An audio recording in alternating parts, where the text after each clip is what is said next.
cyclocross is kind of an interesting mix between like mountain biking, like cross-country racing, and road racing, where you're like on a road bike with knobby tires. It's got skinny little knobby tires, and you're riding off-road through a lot of mud, grass, sand, and there's, it's a tight, close course. It's pretty fast, and then there's little obstacles you have to get off, carry your bike over, jump back on, run upstairs. It's a good little mix of, you have to be quick on and off the bike, you have to be quick pedaling the bike, you have to be able to handle the bike. It's a fun mix that tests all aspects of the cyclist. Describe to me, what is a typical cyclocross course like? A lot of the courses are in just a local park. Imagine like being at a local park, there's kids in the swings and running around playing the merry-go-round, and then here comes some bikers, riding, zigzagging in and out of the trees, across the field. That's where most of the cross races are. It's a very urban setting. A lot of grass, some sidewalks. It's fun because it's such a home environment. You feel so comfortable there, but you're racing. What is a typical cyclocross race like? The average pro race is about 60 minutes. I believe like the amateurs will usually start about a 30-minute race, and they'll bump up to the pro level at a 60-minute race. And basically from the gun, it's you have a standing start, and they'll blow the whistle and you'll take off and they'll start the clock, and it's basically everything you can do for the duration of the race. I mean, there's times that we've raced for the full 60 minutes just wide open, and you're happy when the race was over because you couldn't go any faster. The cyclocross race, it's like a big party.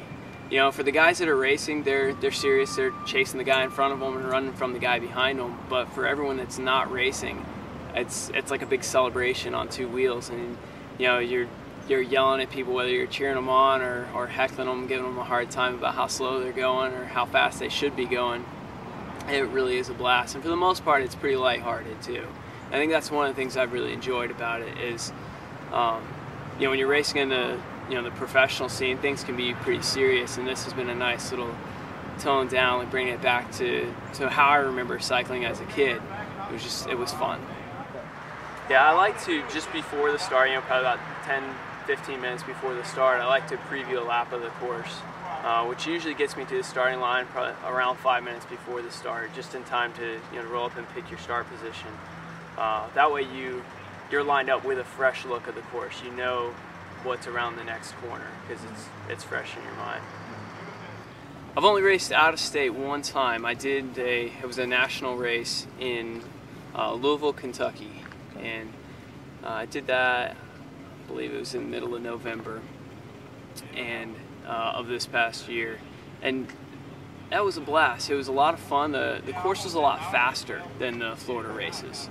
A lot of times I feel like even with the mountain bike in Florida, we tend to twist up our trails and make things a lot tighter than they have to be, with a lot more left and right zigzag, where at the Louisville course it was a lot more open, a lot more just high-speed straights, and blasting through some sweeping turns and up and down some steep hills, which some of that's just a matter of terrain that we don't necessarily have here or at every venue.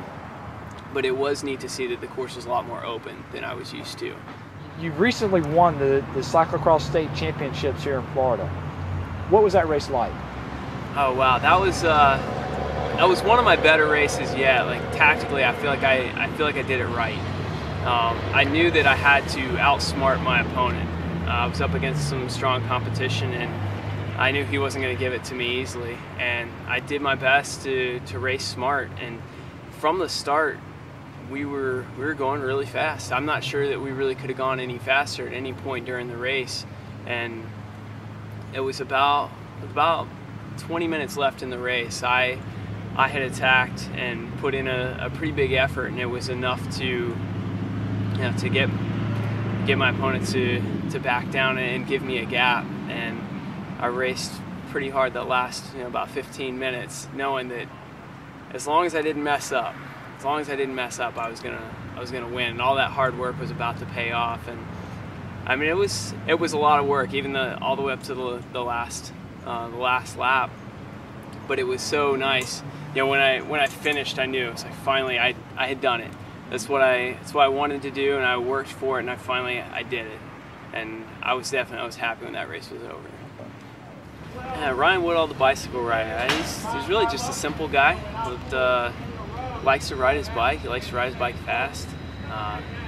Likes to ride his bike with other people, but prefers to be in front of them when he's riding with them.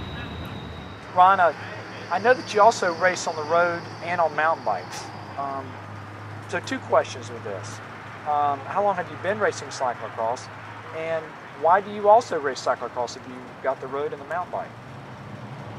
I'm pretty new to cyclocross. I tested it out last year and did a handful of the local events, throughout Central Florida, and I knew at the end of the season that I wanted more.